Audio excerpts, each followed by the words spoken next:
Rayna has a deep expertise in helping people connect to roles that create business outcomes that are advantageous and desirable, and creating roles for people where they can really connect to what they're passionate about.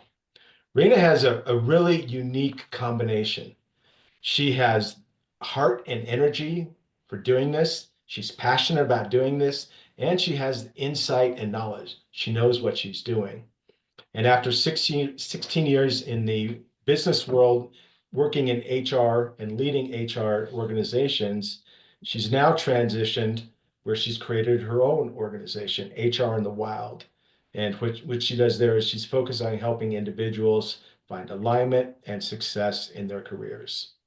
So we're today going to hear a little bit about how recruiters think, how they operate, and what you can do to connect with them and how you can make that interconnectivity with an organization through HR. So Rayna, thanks so much for being here. Yay! Thank you so much for that introduction, Dan. I really appreciate that. I'm excited to dive into my presentation with y'all. I would like to share my screen if that's possible. Is that something that I just push the Yeah, hang on. There you go. Perfect. Okay. Hi, everyone. I'm excited to get started. Let me just share my screen really quick. Looks like I just sent a request. Hang on a second. Where are you at? Okay, it looks like I can do it now. Okay, there you go. Yep. I'm good.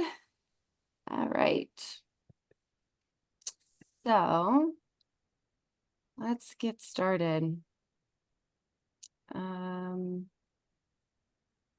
the present button here. Present. You just need to go to slideshow mode. Yep. All righty. So so this presentation is about how recruiters hire. So unlocking recruiter insights behind the scenes of the hiring process. So Dan mentioned that I'm going to be giving you a behind the curtain look at what the recruiter's side of things look like so that you can better navigate, your job search alongside the recruiters that you're working with. Rayna, So quick, as Trent mentioned, you're still in the preparation view. Can you go to present? Oh, what is the deal with this? Interesting. Okay, resume.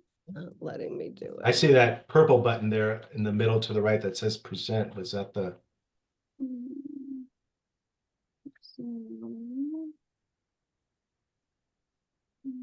Yeah, is this Google Sheets or? It says my screen is paused for some reason. I'm clicking resume and it's not exactly working. Okay, let me see if this works. There you go. There you go. Is it working? Yeah. Okay. Yeah. Awesome. So Thank you. all right. So a little bit about me. So Dan introduced me quite well, but I have 16 years in HR and recruiting. I've always been very passionate about advocating for candidates and employees in my roles. In 2023, I decided that I was going to pursue that full time so that I can really just support the candidate experience and and also support the employee experience. And I also work with organizations that need to build out the recruiting process and they need to hire somebody. I work with them as well. And I work with companies to do HR audits and kind of help them improve their company culture so that they can retain their employees and hire, good fits for their company. My mission is to empower job seekers with insider knowledge to unlock opportunities and find alignment in their careers. So today we're going to be going over a few things here. We're going to, go into recruiters. What kind of recruiters are they? Who are they? What are they up to? Go over some application statistics with you. Go over applicant tracking systems. What are they? And how can you optimize your resume so that you get into an applicant tracking system and be looked at by a recruiter. a little bit about what recruiters look for in resume form and in LinkedIn, strategies, communicating with recruiters. So when you do want to reach out to them, how best you can do that. And then we're going to talk about resilience in your job search. So job searching is not for the faint of heart. And, how can we build resilience into the process so that you have success? And then last but not least, the Q&A session where you can ask me questions that you've always wanted to ask recruiters. And maybe I'll ask you guys some questions too, to see what you guys have been up to and what your experience has been with recruiters. So understanding recruiters. So there are many different types of recruiters. There are corporate recruiters, agency recruiters, technical recruiters, and then on the bottom here, you'll see executive search, contract, or freelance. So I just wanted to give you all an idea of the different types of recruiters so that you understand what's going on their end. So a corporate recruiter is an in-house recruiter. So when you apply with a company and you apply through their applicant tracking system and a recruiter reaches out, you are speaking to a corporate recruiter. Their job load could be anywhere from 10 to 30 open positions that they have on their plate, depending on the complexity of roles and the company size. High volume recruiting may be customer service, retail, and they may actually handle up to 50 roles at a time. Specialized recruiting, so technical executive roles may focus on 5 to 10 roles due to the time and effort needed. And then agency recruiters. So agency recruiters may work with multiple companies to fill roles. They fill permanent, temporary, or contract roles for client companies.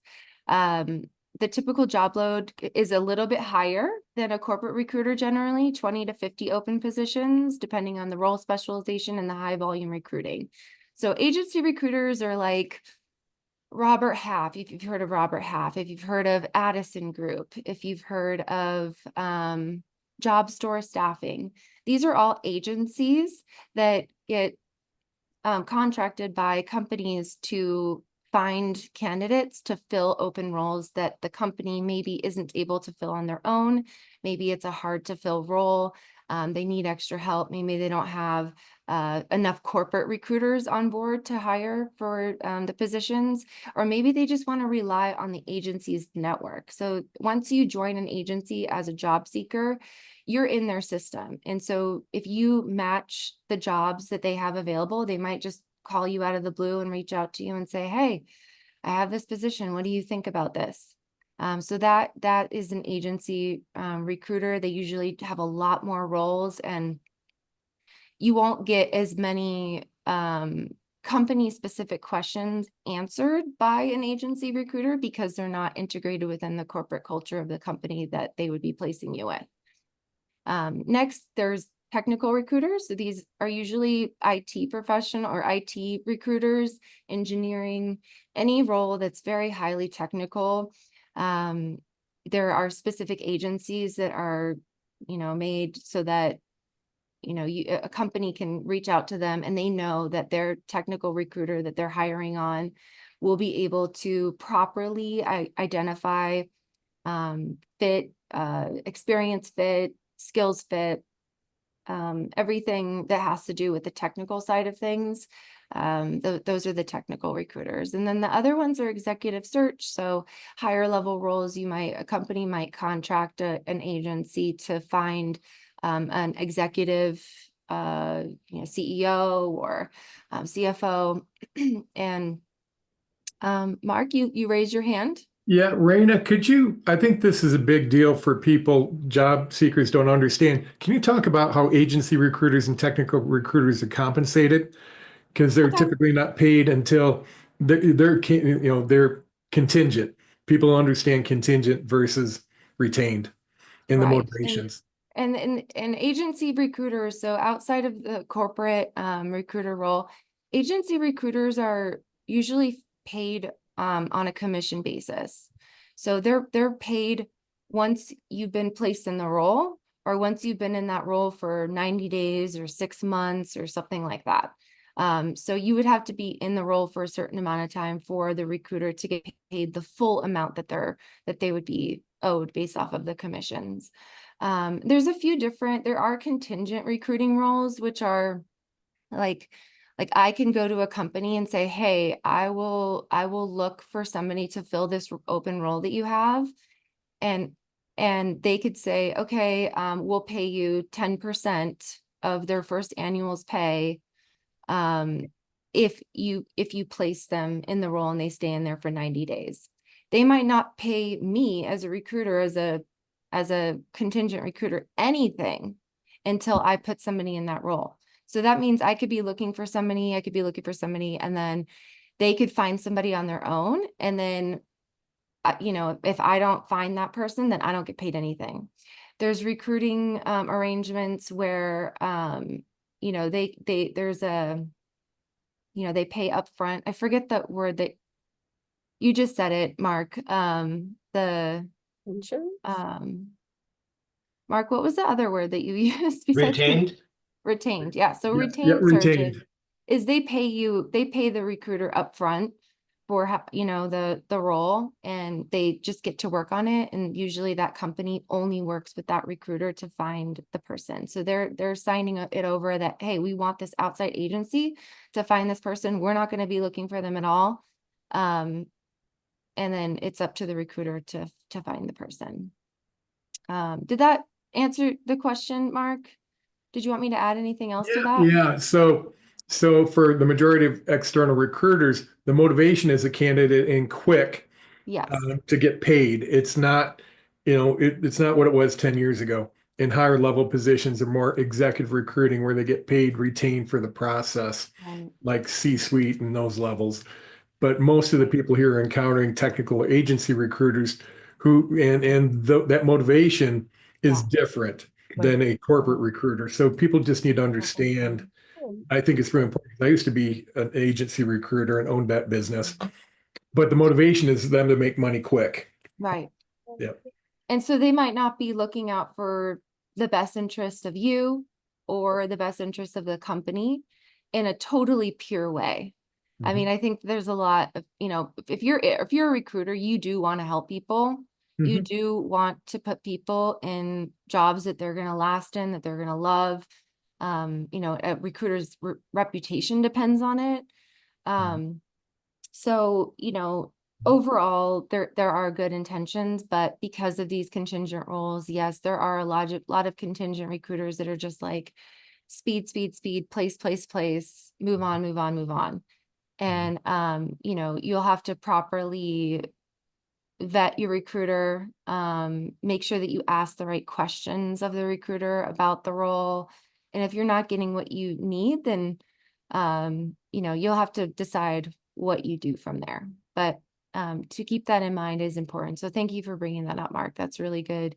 That's a really good thing to point out. You're welcome.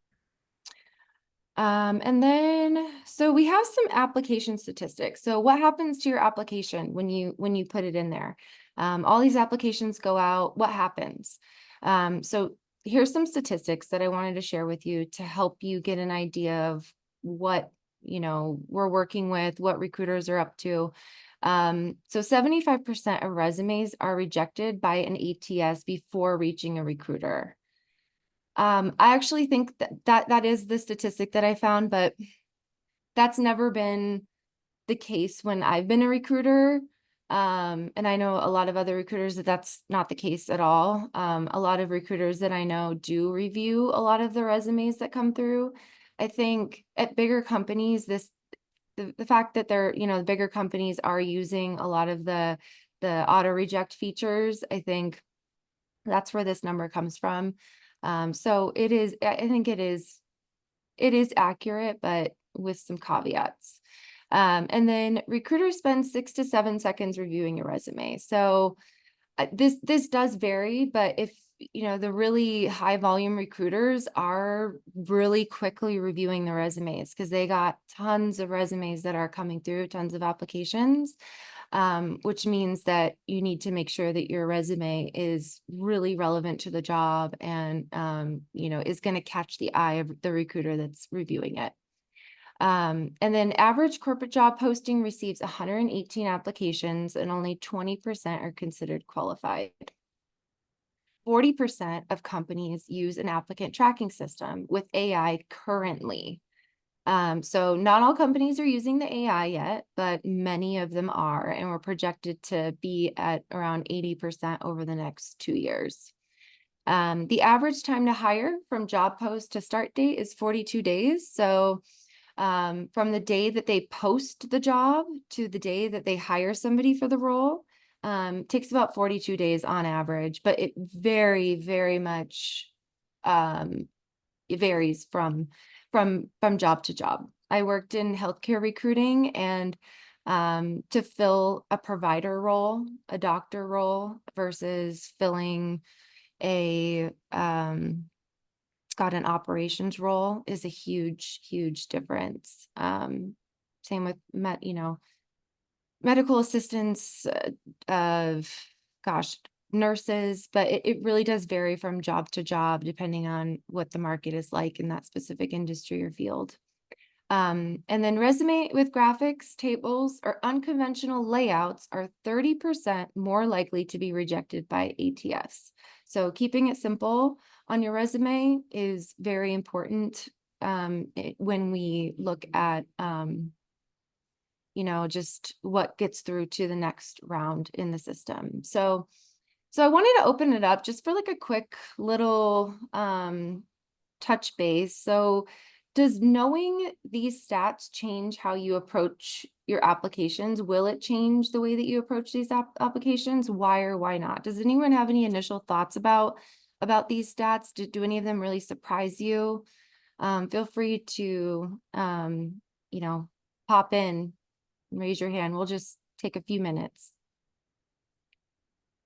I'm curious to know, I see the stat about the unconventional resumes being rejected more, but I'm curious to know if there's any stats about like when you have a portfolio, like in my trade, you oftentimes have to have like kind of a portfolio of the research that you've done and your methodologies and kind of like how you went about it. And so I'm curious like if how much like portfolio lengthy publications kind of influences getting picked up or not.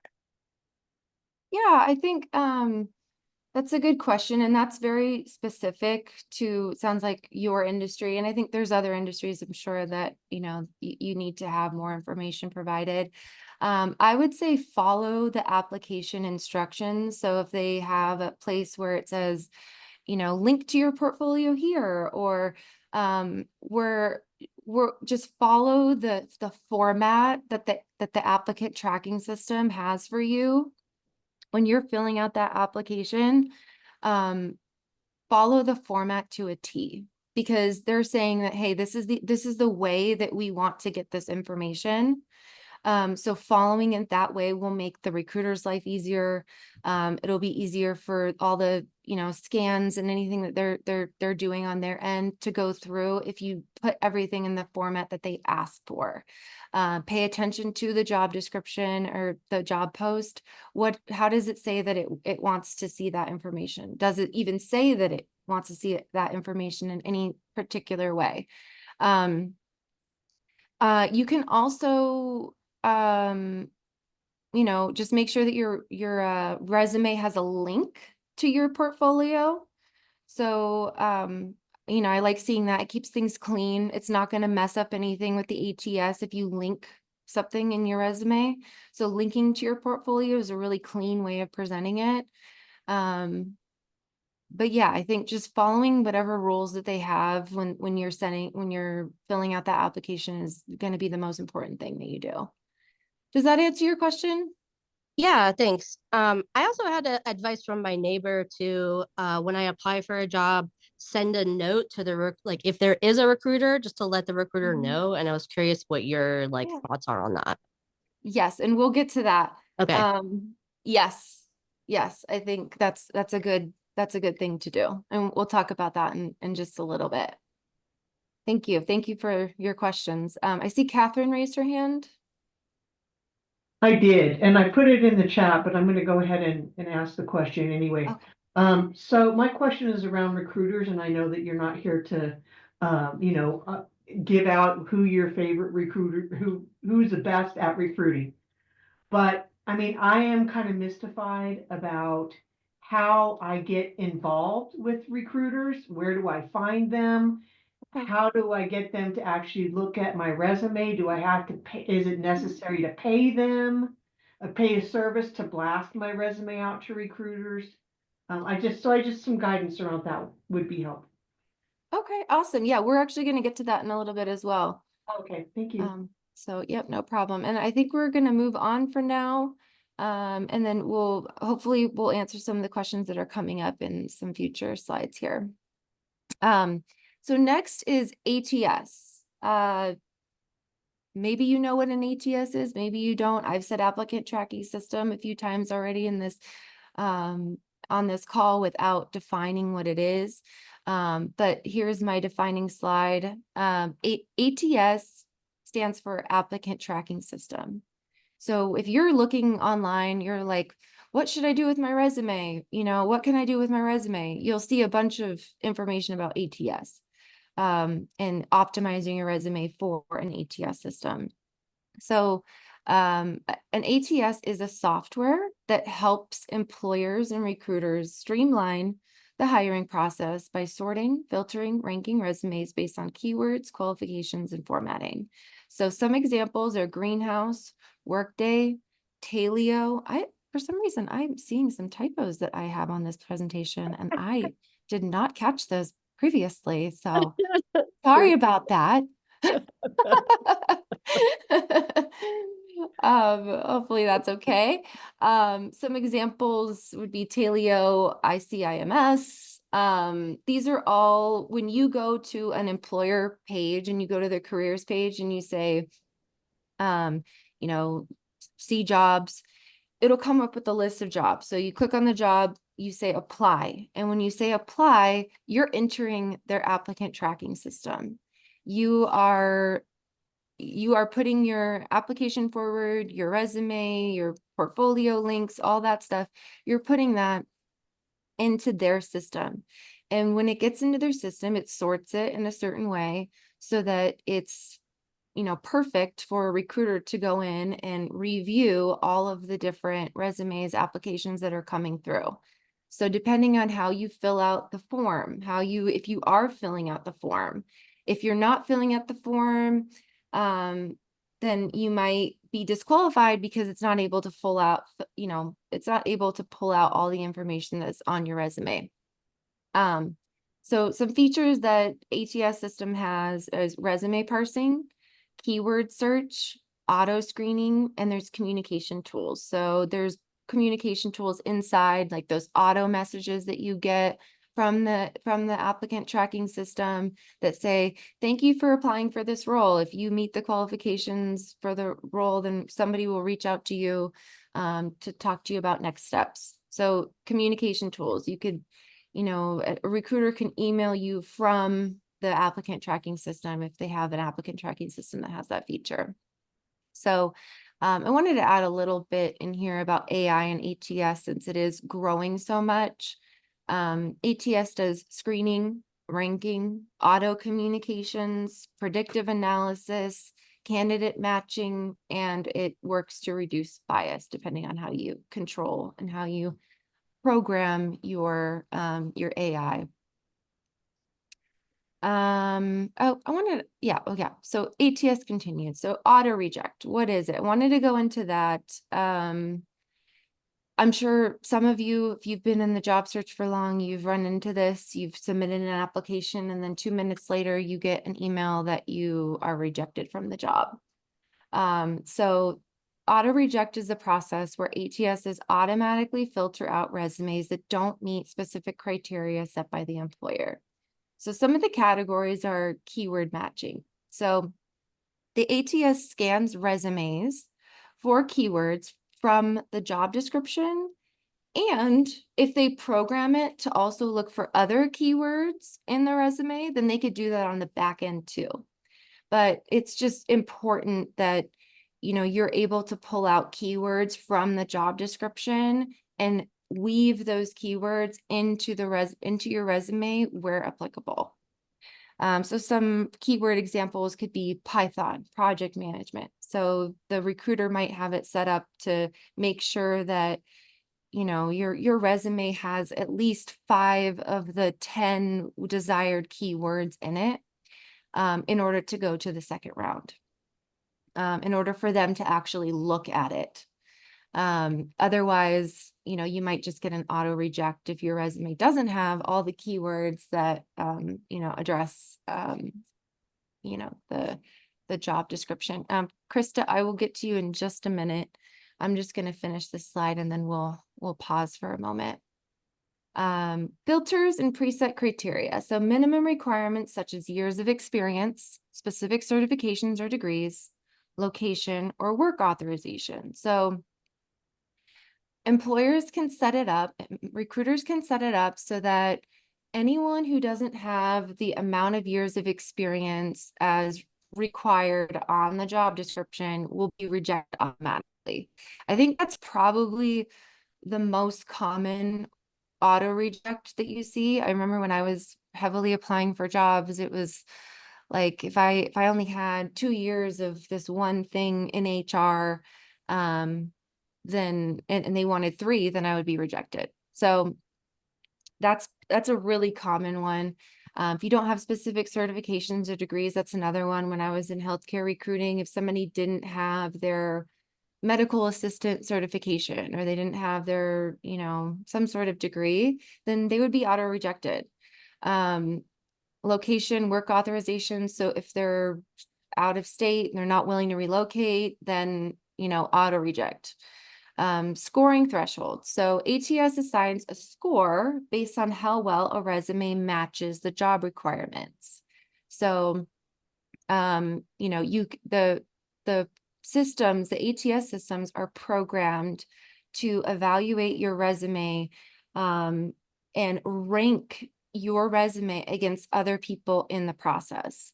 So again, that's why it's important that, you know, you align your resume with the job description, with what you think they're looking for, and, you know, make sure that, you know, you get a high score on that. And then last with auto reject is formatting issues. So going back to that unconventional format piece, if ATS can't read it, then, you know, it might just get rejected due to graphics. Like if you have your picture on there, I would say, you know, having your picture on there does cause problems. So I would maybe remove that if that's what you have on there, graphics, tables. The systems just aren't smart enough to really understand what you're putting on there when you put those graphs or tables.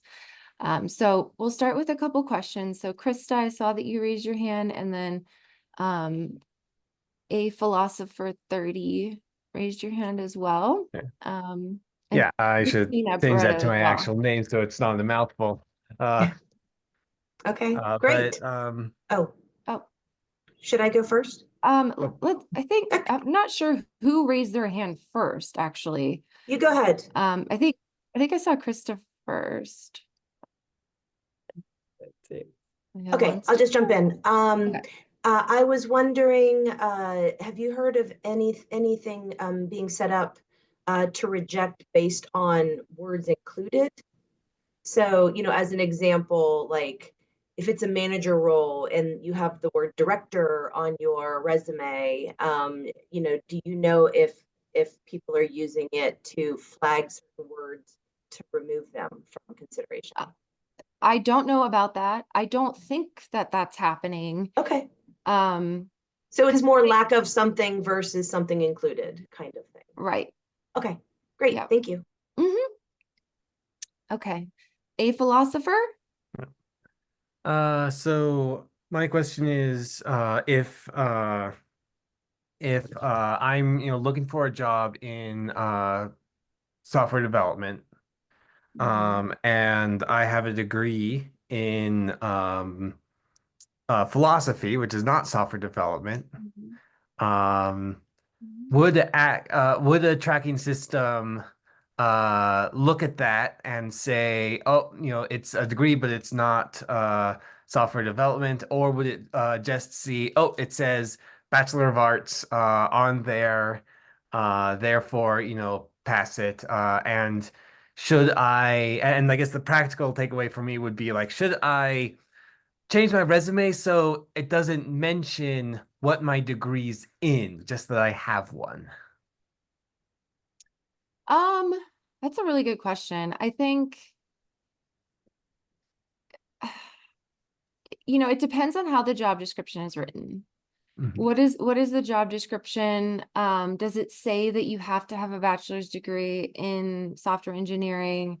What does the job description say? Also, what you can do is you can look at other people who work at the company. Like if you are applying for a specific company and you want to see other people who are in that position or who have been in that position, you can go and creep on their LinkedIns and see if they have, um, like a degree in computer science or if they have degrees in other things. You could see what the history of the hiring has been in that role. You can leave it vague if you want.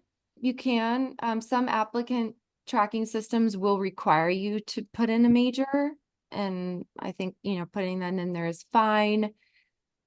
As a recruiter, I think it depends on what my instructions are from the hiring manager. If I talk to my hiring manager, if I have a meeting with the hiring manager and I say, hey, like, what's important?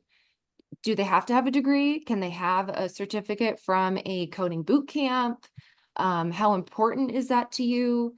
It kind of depends on the hiring manager at a certain level or just the company standards, whatever those are. And if the company has a standard, then it should be listed on the job description.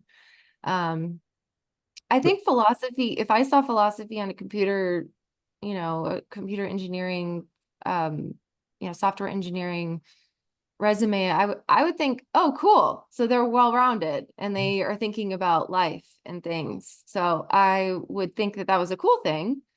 But not every recruiter is the same. So that's something I probably should have just mentioned earlier on. I'm just one recruiter.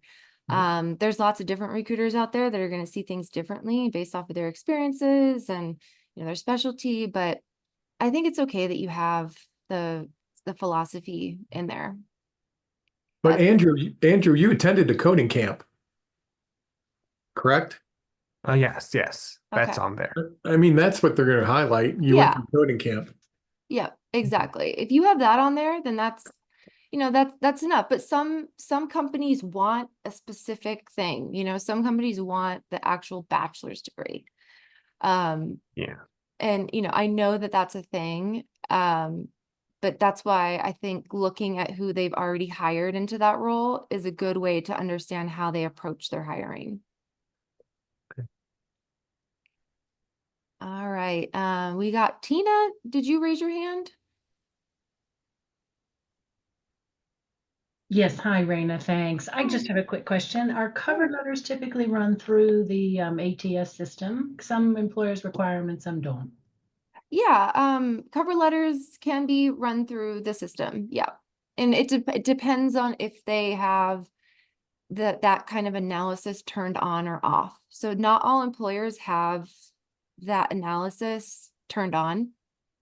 But yes, cover letters are run through that at times. Thank you. Uh-huh. And then, all right, so we can move on to the next one. So what are recruiters looking for? So this is just about the resume. So when we're talking about putting together a resume, the most important thing is that your resume is relevant to the role that you're applying for.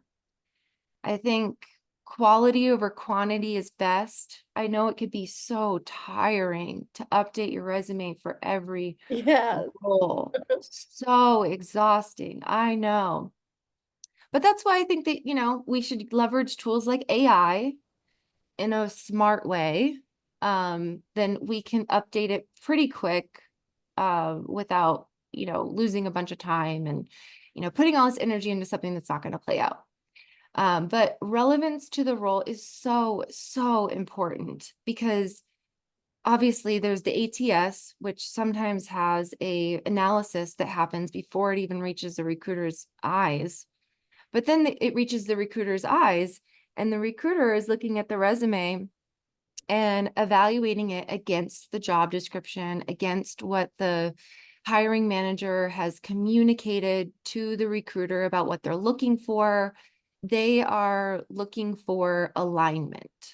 So if your resume is very general, but still has some things that align with the job, it might get looked over, unfortunately, because there's so many other resumes that are relevant to the role.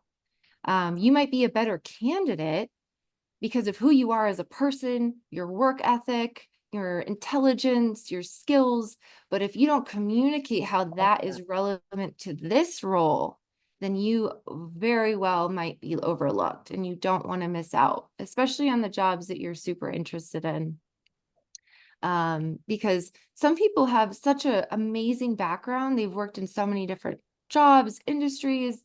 It's so amazing what people have been able to do and how resilient people are.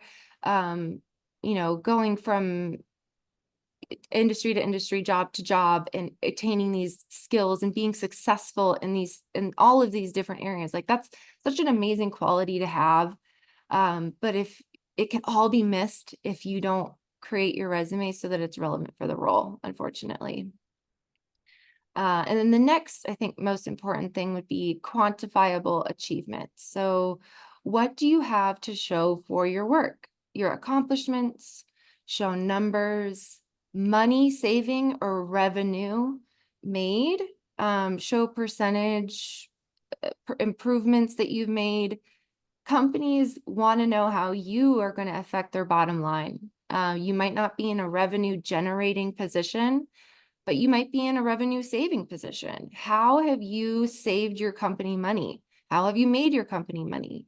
How have you improved a process to create efficiencies that ultimately save the company money in time or labor or something? What do you have to show for your work? Even how many people have you supervised, or how many people have you trained, or how many are you willing to do these things? They want to see the quantifiable achievements. That is kind of the next most important thing. Next is clear and concise presentation. So advice is to leave the fancy graphics for another day. Keep it simple, keep it concise. Generally, a 2-page max is recommended.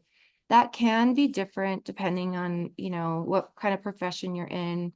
But a 2-page max is generally recommended. 1 page if you haven't been in the job market very long.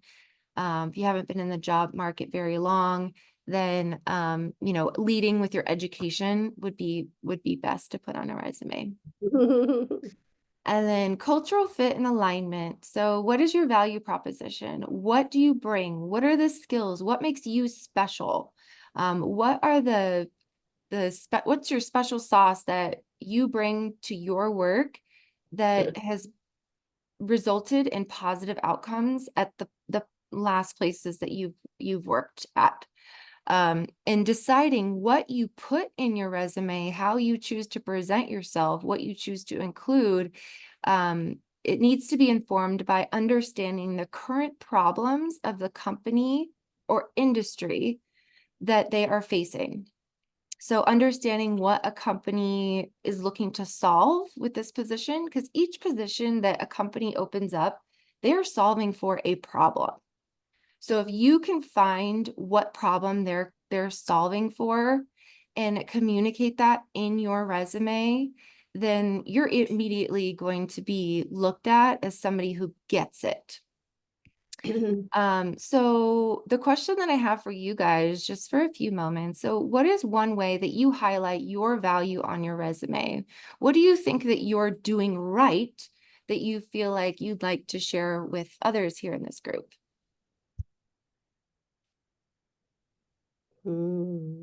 Anything? Anyone feel like they're doing it right? I'm not sure about that. Okay. All right. All right. All right. I Well, mean, I try to think of my experience and the colleagues that I've had and what I bring to the table that they didn't. okay. Yeah, that's a good way to do it. Just you're filling in the gaps. You're You're meeting them with where they are at with their problem, which is super smart. I think a way to find out where you're doing well and where you're getting like caught up is how, like, are you getting callbacks? Are you getting people that are interested in you to start out with? If you're getting callbacks, if you are getting interviews set up, that means that you have some things going for you with your resume. So that's something to be excited about. And maybe you've seen some things on here where you're like, oh yeah, I'm doing that. I got that. Cool. That's probably what it is. Those are, ways that you can tell where, if you're doing good in one area or another, are you getting to the next round? I see that Marina raised her hand. Yes. Hi, good morning, everyone. First of all, thank you, Rayna, for this information. As a former recruiter myself, a lot of the things that you've mentioned really do resonate, even though it's been another life for me. It's still very applicable. One of the things that I've done, to go back to your question about what have you done to really ensure that your resume is getting looked at, is I tailor my resume for each of the positions, but I also have at the very top, like for example, if I'm going to apply to a HR partner role, I will actually put HR partner right on the top for the recruiters, just to be able to really see that really quick, and then write a quick little summary and really then dive into some of my accomplishments, right? I don't necessarily put everything on my resume, but just what I really feel is going to be really important to that particular organization. Exactly. Thank you so much for that. That's Totally agree. It's all about, really customizing your resume for the job that you're looking for and that you're applying to. And yeah, I see that Krista raised her hand as well.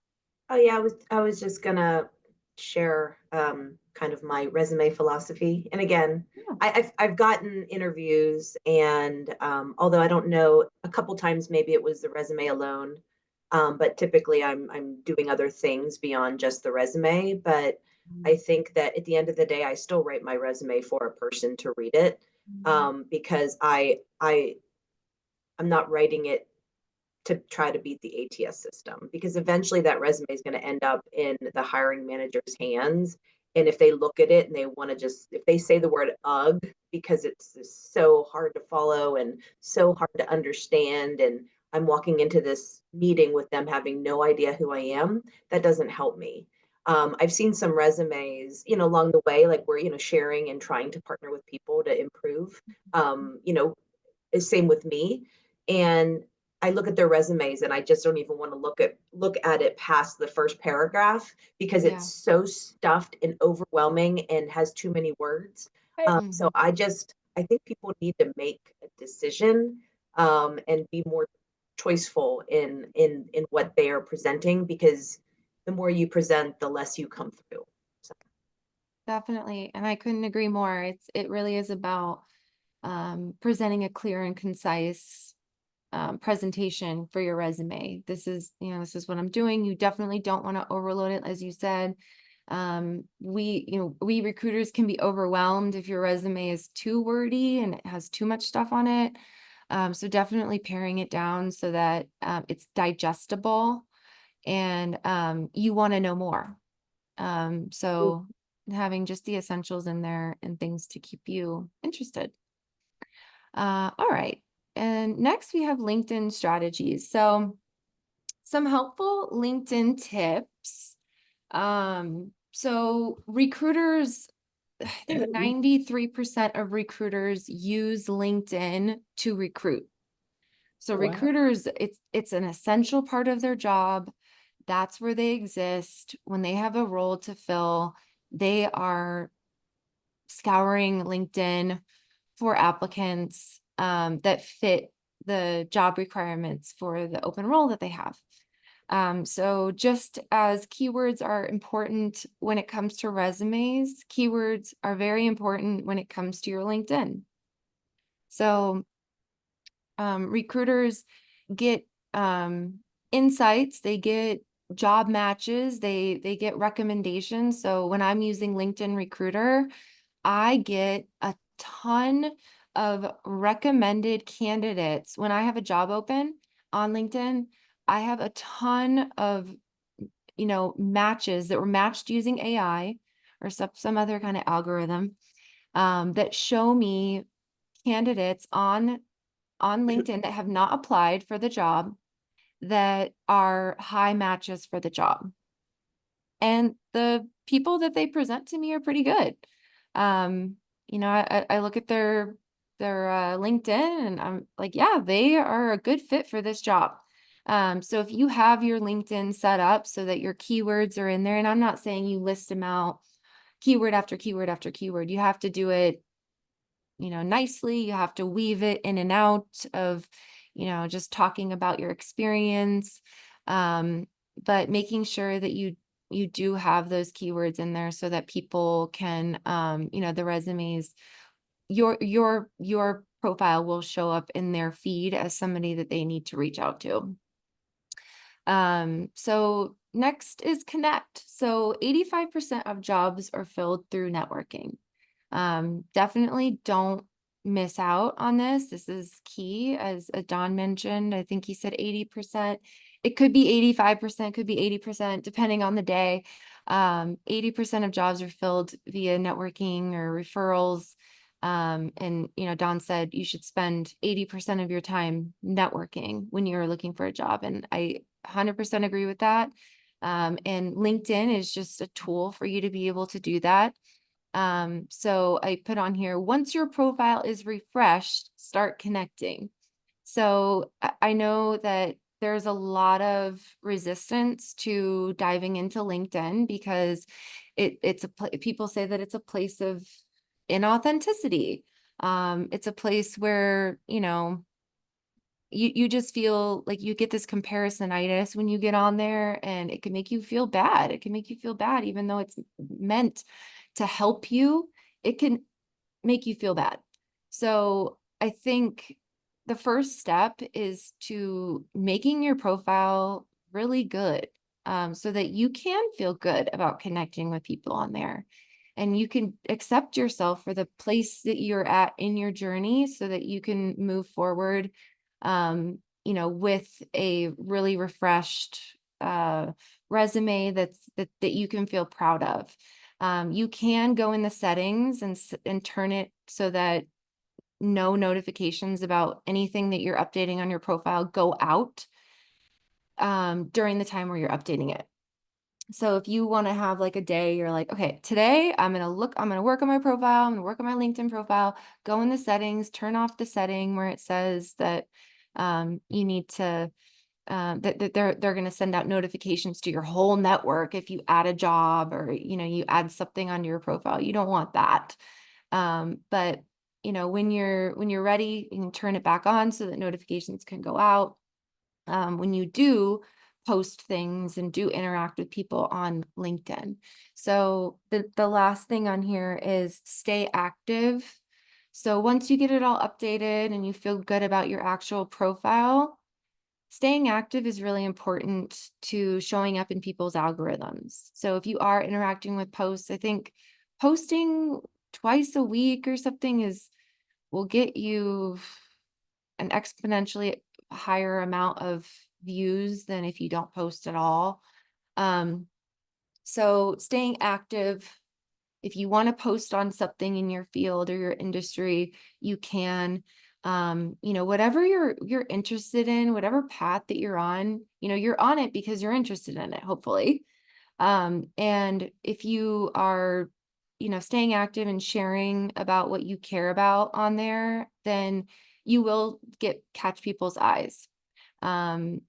And definitely going back to the connect one here, connecting with people that you've worked with in the past that you've had good relationships with, people that you've worked with that are maybe working at other places that you're curious about, sending them a message, connecting with them, saying, hey, it's great to see you or connect with you on here.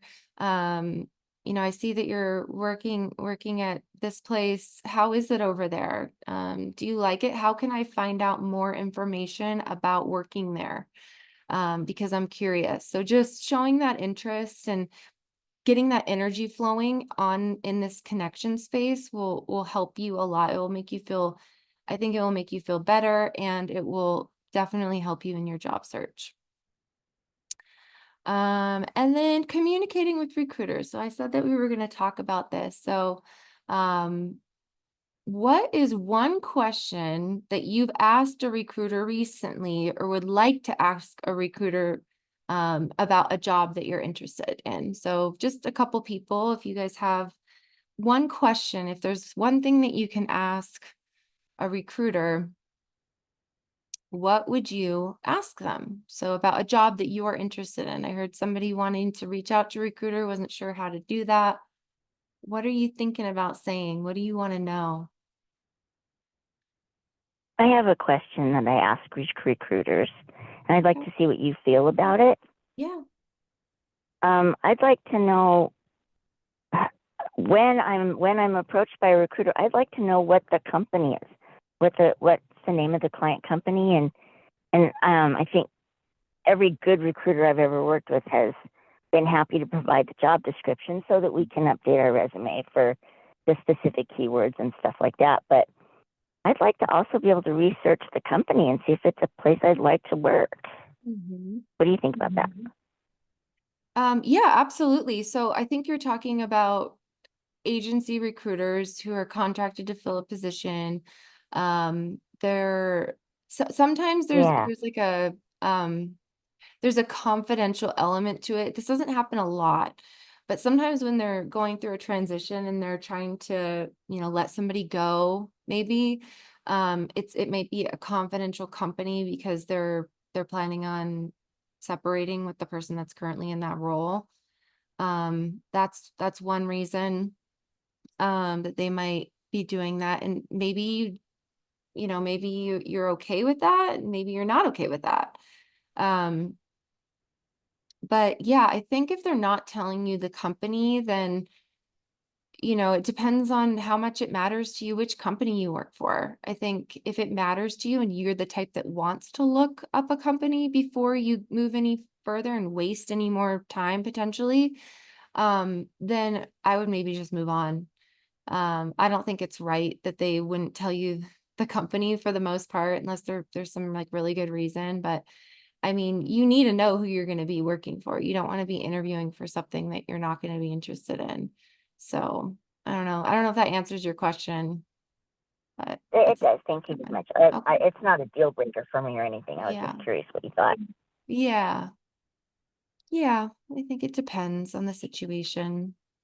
And then, Mark, did you have something to add? Yeah, as we're talking about agency recruiters, Rayna, can you talk about not having multiple agencies present you to a client?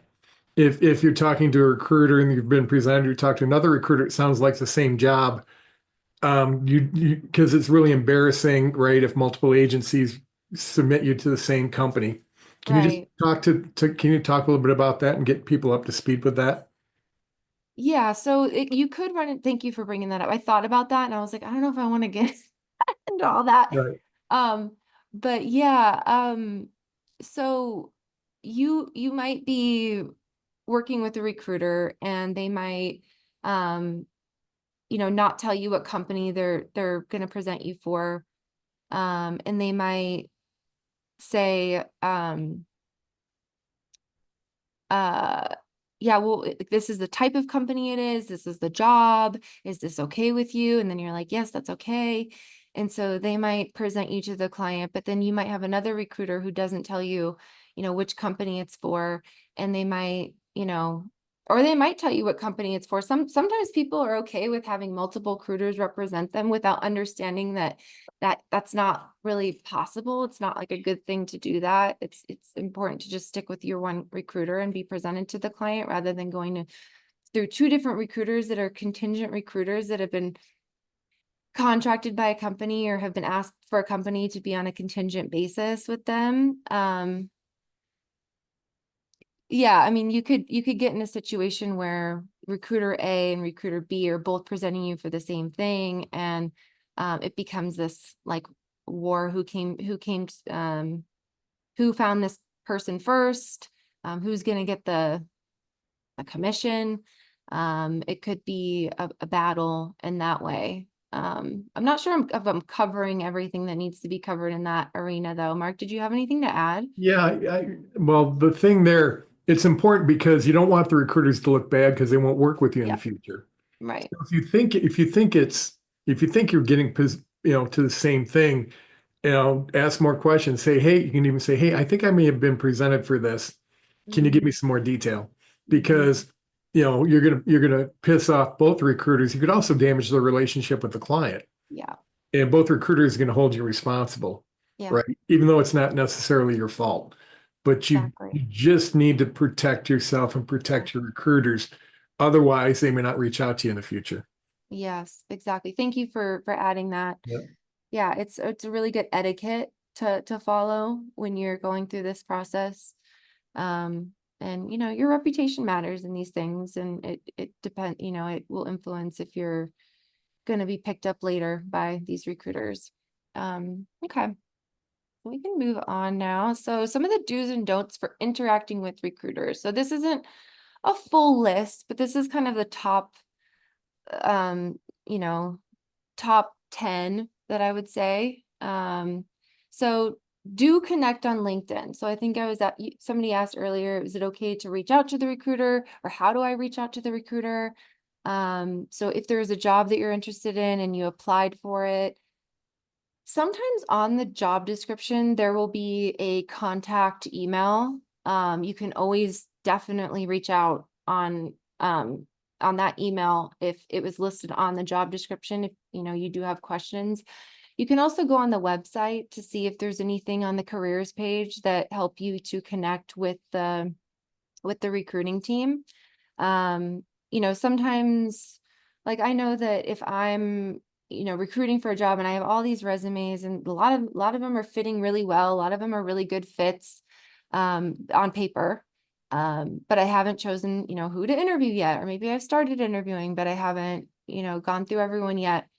If somebody reached out to me and says, hey, I just want to let you know that I applied for this job, I'm really interested in it, I've worked in XYZ and XYZ, and I really want to work in this type of role, then I will give them an extra look. I will give their resume an extra look. I will take them into consideration more than I have the other people that I've marked as maybes. Because as a recruiter, you mark yeses, you mark maybes, and you mark nos. And, if you're in my maybe category and you do reach out to me, then, it could be a really good thing.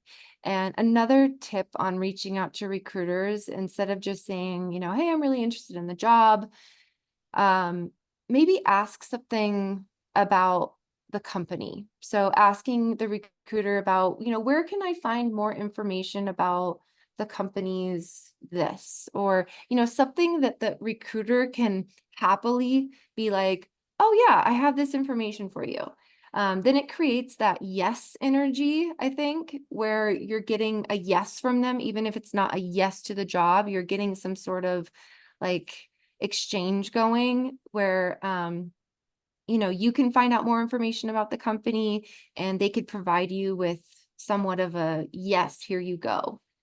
But you can definitely reach out to them on LinkedIn. You can either attempt to connect with them. They might not always connect with you. Sometimes recruiters are completely swamped and they do not have time to interact with a bunch of people online. They're really head in the game, and they don't have the time to do that. But you could try, and some recruiters are open to it and some won't be interested. So next, do seek transparency and timelines. So once you do get into the process, the hiring process or the recruiting process, and you have an interview, so asking the recruiter, what can I expect next? When can I expect to hear something next? What's the next thing? When is the company aiming to hire somebody. So getting that information is really important. Answer your phone, be reachable, check your spam. Check your spam is a big one. A lot of stuff gets lost in there.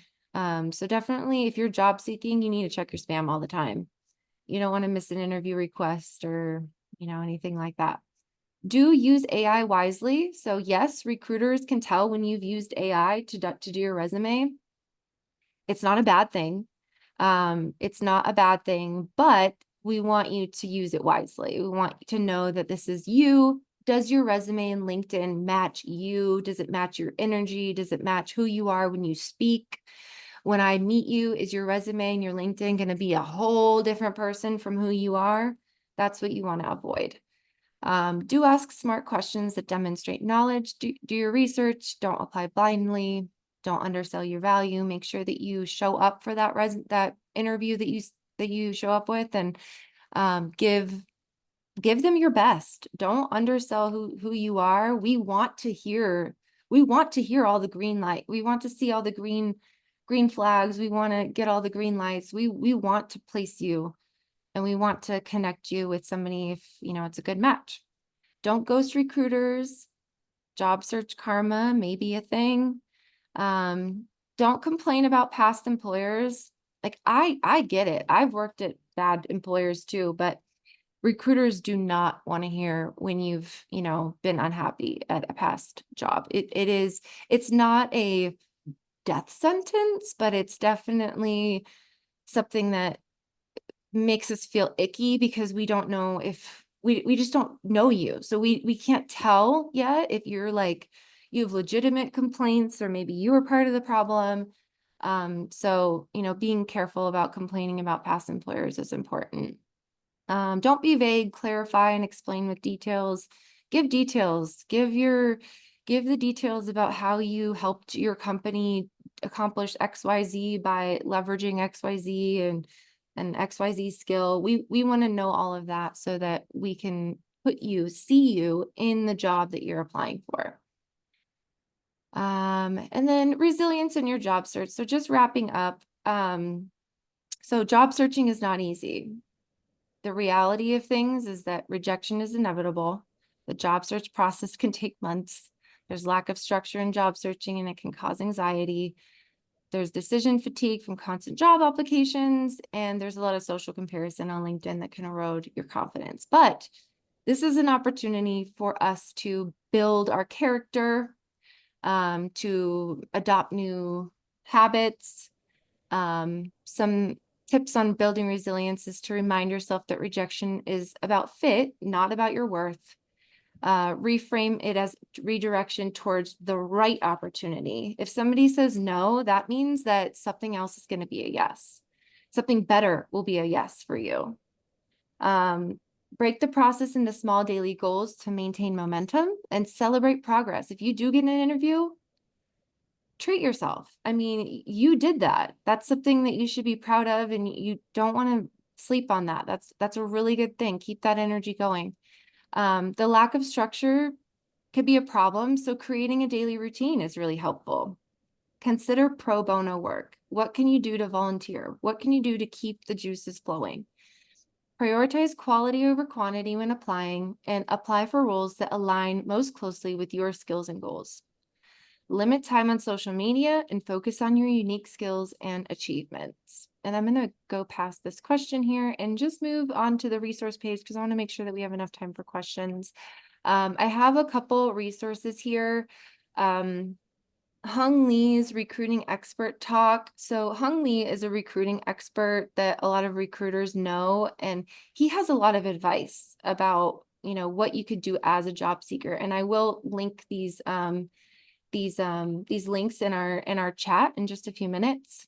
And then there's a book that you can read, The Recruiting Snitch. So it's a recruiter who, snitches on all her recruiting ways, kind of like what I'm doing right now. And then Volunteer with Taproot Foundation. This is an organization that I've done a lot of volunteer work with. And, just if you want to keep up your practice and your skills, and so that you can talk about what you're doing right now with recruiters, if you don't have a job, then it is a really good resource. And then attend networking events through Meetup like you are right now, and Eventbrite to improve your communication skills and network your way into a job. And then we have questions. So yeah, that's my presentation, you guys. Rayna, so much awesome content in there. Before I forget, why don't you put your contact information for HR in the Wild in the chat? So Okay. anybody that wants to continue the conversation, they can reach out to you directly. So Awesome. fabulous information. There's so much here, right? So as Rena said, let's open it up to questions. Who has some questions about any of this content related to recruiters or any other questions about recruiting or recruiters?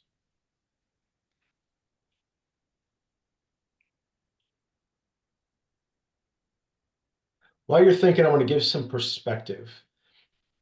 Understand that recruiters are a part of the overall transition strategy, the overall job search strategy. It's not a core. In fact, the way I talk to my clients about it is networking should be about 85% of your time spent, because that's where the success rate lies in terms of how people get jobs. I talk about recruiters being about 10% of that 85%.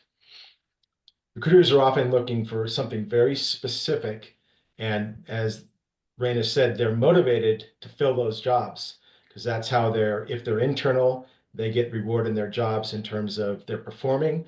If they're external contingency, that's how they make a living. That's how they get paid. So having too much emphasis on just trying to connect with recruiters is not a great strategy. On the other side of the coin, understanding how they work when you get connected with them is vital.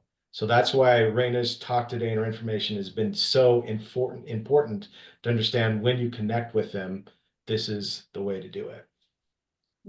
So again, want to see what questions we have. I dropped a bunch of questions in the chat, but I'm happy to vocalize Yeah, them. why don't you give voice to a couple of the top ones? Thanks, Catherine.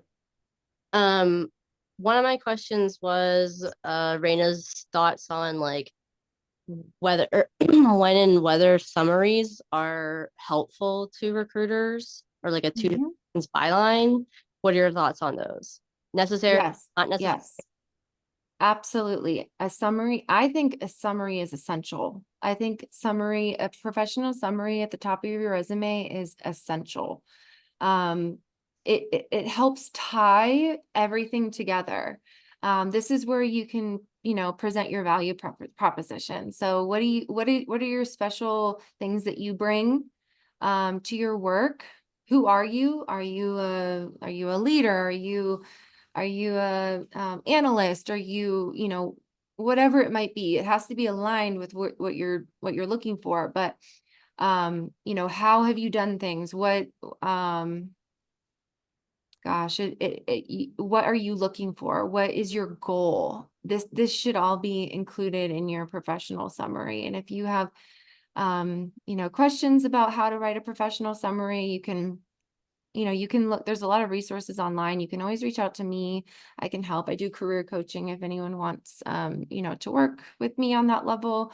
I can help you with your resume and your, refining your resume, your LinkedIn, all that. But yes, a professional summary is very, very important, because if I just see a bunch of different jobs that you've worked and I don't know what your intention is, then I might not be able to like pull it together in my brain. And when I say I mean like the recruiter. Okay. So, on yeah. that, I mean, I go back and forth with myself because like I'm covering some of that in the cover letter, ideally. But maybe recruiters are more looking at resumes first and then a cover letter if they mark it a yes.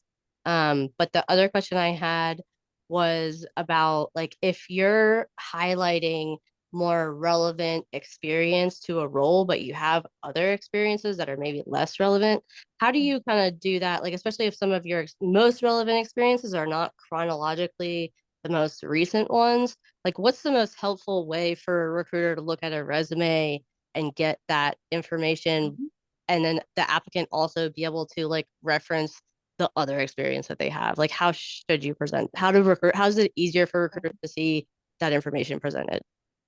Yeah, I think you can have so in addition to the professional summary, where you identify yourself as whatever it is that you're trying to get into, and maybe what you've done in previous jobs, but not so recently. So referencing yourself and referring to yourself in that way in the professional summary is important, but also having like a notable achievement section or key achievement section that goes before your work experience, where you outline the achievements that you had in those roles.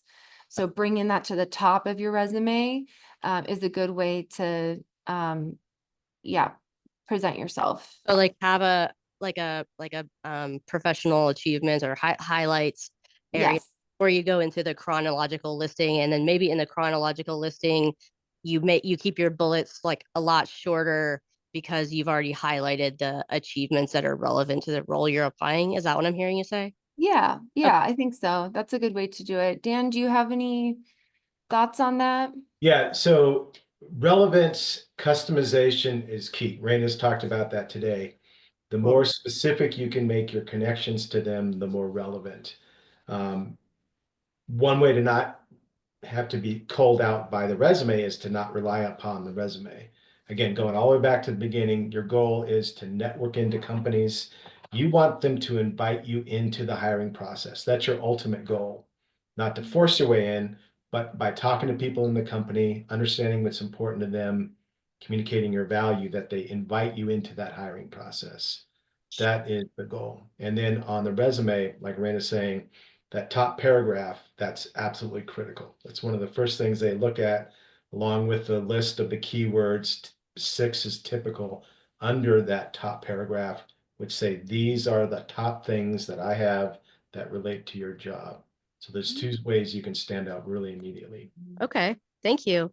Okay, and the last question I had was about layoffs and sabbaticals for Rayna in terms of like presenting that. I was laid off and I was frankly burnt out. I kind of worked myself out of a job, so I like set up a whole system, trained people on it, and then got laid off. But it was a large company that was doing like rolling layoffs, so and people from my people in my department were laid off. But I get a little nervous because I've been on sabbatical for like almost a year now, and I'm curious how that's best presented to recruiters on the resume. You are. And then like also how do recruiters like kind of perceive that in candidates? Yeah, I mean, I think that, being out of work and not having any work experience for an extended period of time Oh, I don't know. raises some questions. But I think it does raise some questions, but as long as you're able to communicate what you've been up to during that time, and that it's maybe you've been doing work that's relevant, and if you're not doing stuff that's relevant yet, maybe this is an opportunity for you to like pick up some pro bono work or volunteer work or something. Take a look at that Taproot Foundation link that I dropped in the chat. But something to show that you're staying current. Maybe you're taking classes, maybe you're taking you're getting certifications, you're doing things during this time to show that you're keeping the energy flowing. And I don't know, Dan works specifically with people who have been displaced or out, he works at an outplacement agency, and he works with people who have been laid off many times, and he probably has better advice than I have on that. No, it's all good. It's a matter of staying relevant. So even if you're not totally employed, it's do things that relate to your area of expertise and participate. It could be even volunteering. So do things that you could even put in the resume, volunteering to be a helper here in BoulderNet. That's something you'd put on. That is something you're showing you're active, using your skills, keeping sharp. So that's one way to do that. And it's a larger discussion than just a 2-minute answer, but those are some of the ways that you could keep relevant and show that you have value going forward. So I'm going to step in and do a couple things. First, I want to say thank you to Rayna. Let's give her a hand. Really fabulous information and insight. Thanks, guys. So Rayna, I put her contact information again in the chat. So reach out to her if you'd like to continue the discussion. I have a request from BoulderNet about why you're here. So this is one of the largest turnouts we've ever had, over 40 people participating. So I'd like just people to just kind of shout out, why did you attend today? What got you here today? Because we want to know what's relevant and what's helping to get people here. Yeah, and if you want to add something in the chat too, feel free to do that as well. But yeah, feel free to shout out or add something in the chat. Whatever it is that brought you here today, we want to know. Topic, okay, great. What else? Just shout it out. You can do it in chat, you can do it verbally, but I'm looking to say Recruiter insight. recruiter insight, thank you. I have recruiter tips, insights, Okay. reminders of best practices, networking. Great. And as you're giving us input in those, how did you find out about this meeting? +1 to Ramsey's why I'm here and meetup. Okay. Meetup, good, good. Reminder email. Find your email, awesome, thank you. No Conet, awesome. Okay, so as always, we're going to be punctual on officially ending, which means that we've run the span of our time today. Keep coming back. We're going to continue to provide value like this and continue to provide content that's relevant for you. Our next session is on February 6th. That's with Catherine Keegan, talking about the future of work and especially from that Colorado perspective. So we thank you all for being here. Hope you got a lot out of it today. Keep coming back and connect with each other. That's why we have that connection sheet out there. You put all your content and information, connect with each other, network offline, help each other, challenge each other, practice, do lots of good things. All right, everybody. Thanks, Thank you again. everyone. If anyone has additional questions, you can reach out to me via email. If we didn't get to your question today, I can answer some quick questions here and there. But really, thank you for coming, and I look forward to seeing some of you at future meetings. And as organizers, going to stay on the meeting and to talk about things. Thank you. You're welcome to attend. There's a lot of great information in the chat. You can save the chat to your local drive. If you click on the 3-dot menu in the title bar of the chat, there will be a save chat option, and then so you can save that chat content to your local drive.